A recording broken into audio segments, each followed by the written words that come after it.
everyone, welcome back to the cell signaling course. We'll start from where we left in the last class, where we discuss different types of signaling. Now you would have understood that there are distinct components required for signaling, whether it is signal, whether it is receiver, or it is the receiver cell where signaling is going on. I emphasized in the previous class that actually the cell which carries the receiver is doing the signaling. Signal is produced from the cell which is also called source cell. So we will today see that what are different types of signal, the nature of these signals and the composition of these signals. You can understand that signal could be of very different types. So a cell which is responding, whether it is unicellular or it is part of multicellular system, is surrounded by a milieu or an environment, and there could be very different types of signal which are present. So not to just forget to emphasize that in the signaling, first and foremost component required is the signal itself, because in the absence of signal, even receptors can't do much. So we will see that what these signals, which are also sometimes referred as ligands or in some cases stimulus, and we'll see that how they are also referred as agonist. So a cell which is seen here is surrounded by a cellular milieu, extracellular milieu, which has different kind of stimulus. We understood that it will require a receptor, particularly when the signal is soluble in nature. We also understood that there could be a signal which can directly traverse inside the cytosol and activate the receptor which is present here, which will go inside the nucleus and probably help in the transcription. So in the today's class, let's see what are different types of signal, what are their forms, and what are their composition. So the smallest and the most abstract form of signal is light. I'm sure you never thought of a photon as a signal, but you remember that all visual perception is because of the light being received by different cells. And we know that a particular type of cells which are present in abundance in retina, they are called photoreceptor cells. These cells generally have a very unique arrangement of its dimension, where the most part of the cell which you see in any normal cell is shown here on the bottom portion, where nucleus is present, which will generate some signals as required, and there are subcellular organelles which will help in the process of signaling. However, the most important component of the photoreceptor signaling is present here in this region, which is like a comb you can relate with. These combs are embedded with membranes which have the receptors which receive the signal as a photon shown here. So whenever a photon falls on retina and these photoreceptors receive it, they get activated, and thus the signaling goes on, which helps us perceive the light. Now the nature of signal could be of very distinct types. We can try classifying the signals in many different ways. Let's see what all different ways by which signals can be classified, and maybe you will be able to relate that how a distinct type of signal is eliciting a specific type of signaling response. So one of the simpler classification which we can do is to say that whether the signal has a biotic origin or abiotic origin. I mentioned in one of the previous class that how there could be biotic and abiotic nature of the signal. So if you talk about certain biomolecules which are DNA, RNA, proteins, lipids or carbohydrate, they are generated by biological entities, whether it is a cell, whether it is a microbe, whether it is any other pathogen. But there could be abiotic signals as well, like heat and pressure. Right now the temperature is changing, so you would realize that evening and morning are colder and the daytime peak of the day could be very hot. How do we perceive that? So the heat basically is serving as a signal over there, and there are specific receptors which will sense the heat and thus signal the system. Even the bacteria as such, the microbes as such, they will also serve as a signal for certain tissues. However, the components of the bacteria, whether it is cellular membrane component or inside the bacterial cell, the DNA, in some cases, some of the immune cells which we discussed yesterday, they sense the presence of DNA or the genomic material from pathogens as the signal, and accordingly they start to function. Now, if you think about other way to classify the signal could be soluble in nature, or it could be a membrane component itself. When I say membrane component, and if you recollect the Sanger and Nicholson model, you know that lipids are there, peripheral proteins are there, integral membrane proteins are there. So they can serve as a component of the membrane as a signal. Further, there could be the membrane bound signals which could be there. So this is where we know that the soluble amino acids could be there, its derivatives could be there, they may be soluble, they may not be soluble.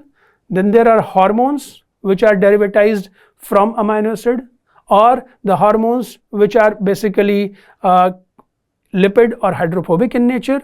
Then there are simple sugars like we say glucose. Glucose can serve as a signal. When we eat food, it is metabolized and glucose is generated. That glucose needs to be stored or utilized, so glucose serves as a signal to the cells which are over there. Then there could be derivatives of the carbohydrates which serve as a signal. I also said that nucleic acid, many viruses, they inject their genomic material inside the host, and that genomic material is sensed as a signal, particularly by certain immune cells.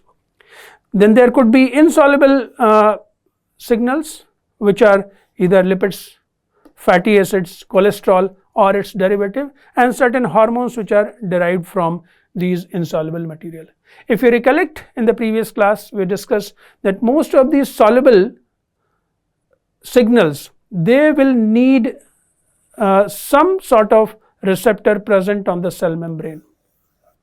Because of this hydrophobic nature of the lipid bilayer, they cannot enter inside the nucleus, so they will need receptor on its cell surface. But in case of insoluble lipid, fatty acid soluble or cholesterol like of signals, often they cross the membrane and their receptors are present inside the cell. So basically you can see that there is a correlation between the type of signal and the type of receptor, and then we can later further elucidate this, that how such combination of soluble versus insoluble ligand and the membrane bound or soluble receptor drive a particular kind of signaling. Now I already told you biotic or abiotic kind of signal. We can further go into that and say there are natural signals and artificial signals. When we say natural signals, these are of direct biological origin, and when we say artificial, we can say they are chemicals which are synthesized. So normally we see that our body is capable of producing lot of signals. We are dependent on the signal which we receive from our milieu, from our surrounding and environment, but body itself is capable of generating so many signals so that equilibrium and homeostasis is maintained. For example, body secretes a natural painkiller which will be referred as endorphin, or we know that as endorphin. But in case of when there is acute pain or so, people have synthesized chemicals which will mimic the function of endorphin and thus activate system so that pain is relieved. And these naturally found signals or the biological signals, they signal to our system as per the receptor availability. What I mean by this statement is that when you have signal around, you need to have corresponding receptor so that signal can perpetuate inside the cell, and mount a response. Yesterday we saw that sometimes you have low abundance of signal and sometimes you have high abundance of signal. How the relative levels of the signals can also affect which way the signaling is moving. What is the final output of the signal? Then we have chemical signals which are synthesized as using biological molecules as prototype. Basically, pharmaceutical industries, they develop so many products, synthesize totally inside the lab and mimic the function of some naturally found ligand or signal, and they sometimes are also byproduct of the industrial process. So they actually are more harmful often to the organism than beneficial as the natural molecules are present over there. So not only the painkillers, I gave you an example, lot of neurotransmitters which we know, like the dopamine, serotonin. These are very biologically available ligands or signals. I also mentioned about the hormones, whether it is insulin or thyroxine. All these are biologically available ligand. What exactly they will do? They have very specific, like if you say insulin, there's a very specific type of receptor which works along with insulin. Similarly, thyroid hormones will have specific signal like that. We know that dopamine and serotonin, they work very differently. So what I mean here is that there are different types of signal. Some are biological or natural, some are chemical or artificial. But eventually, if you have used or during synthesis of the artificial or chemical signal, a biological prototype has been used, you consider that response will be driven by same set of receptor which work with biological signal. Then there could be a more physical classification of signals, whether it is a solid signal, it is in the liquid form, gaseous form or abstract form, which I have started with, that how photon is the most abstract form of the signal. So when we say solid form, whatever we eat is like a solid form of signal, because when we chew, if you think about the process of digestion, which starts in mouth, so it starts with mincing of the food or the bolus which you have taken in the mouth.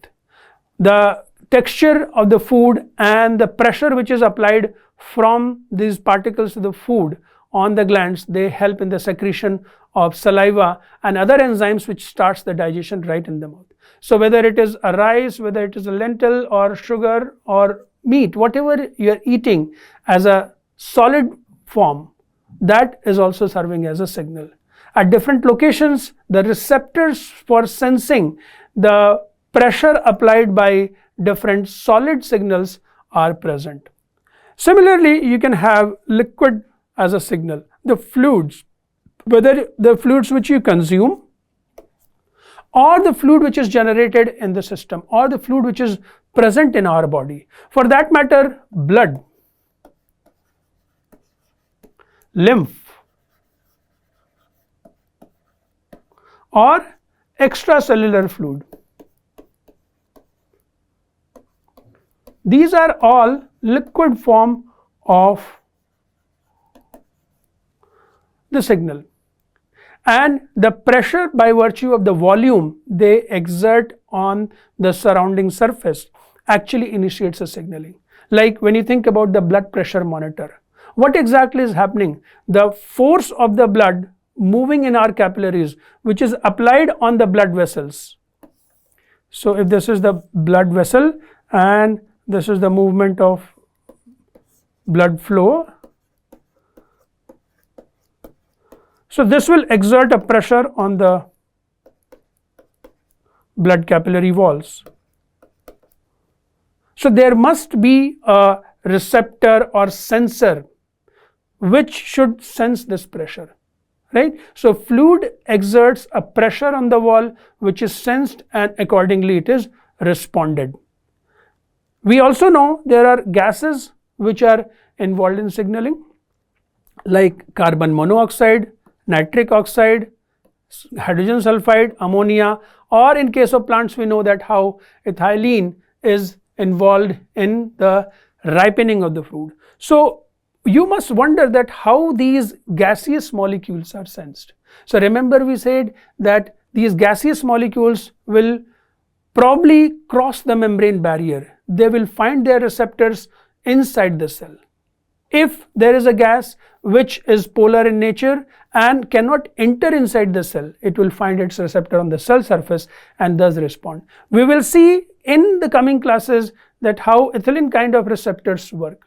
But most of these soluble CO and NO, they will be finding their receptor, they are working through certain signaling pathway which will not cover in the course. But we know that the gases which are available, they do serve as a signal. And not to emphasize much, but we all understand that CO2 and O2, their relative levels also affect the signaling, right? You feel asphyxiated when there is less oxygen available to you. We also understand that the level of oxygen can cause a condition, hypoxia. In many tissues, many tumors, we do feel that there is a hypoxic situation. And we know that how critical it could be, because if you think about the brain which needs a lot of oxygen, any situation of hypoxia affecting the brain could be lethal. While in respiration process, the relative levels of oxygen and the carbon dioxide and the partial pressure which is exerted by them onto the lung walls is allowing the exchange of gases through our lungs. Now the another form of this signal could be abstract. We started with this, that you can have visual cues where we discuss the photon. Now you think about the acoustics or the waveform of the sound. Even the wind which passes next to us, not necessarily that we hear the wind. I am talking about the pressure which wind applies on your skin surface and you feel the movement of wind. That also is a signal. And some sort of vibration. When you are in a party and there is a DJ going on, you can feel the vibration of the DJ on your skin surface. That perception is very different from wind rushing or brushing your skin. Okay, so there are different abstract forms of the signals. We have already understood visual cue depending on the light, and acoustic cues, the hearing, the sound waves which fall on our eardrum and then get analyzed in the internal ear segment of the body. So what we have understood is that in today's lecture, that a signal which is coming from different regions, it could be responding to different cells could be responding to that, or there could be multiple cells which are responding to same signal. A single receiver cell can actually respond to multiple different signals which are around it. In the very first slide, we saw that how a cell and its surrounding, its milieu is exerting different types of signals on its cell surface, and each cell is capable of responding to each one of those signals independently without confusing the matter. So if there is a visual cue, cell will respond. If there is a heat dependent cue, cell will respond to that. Or if there is a hormonal cue, or if I say a neurotransmitter,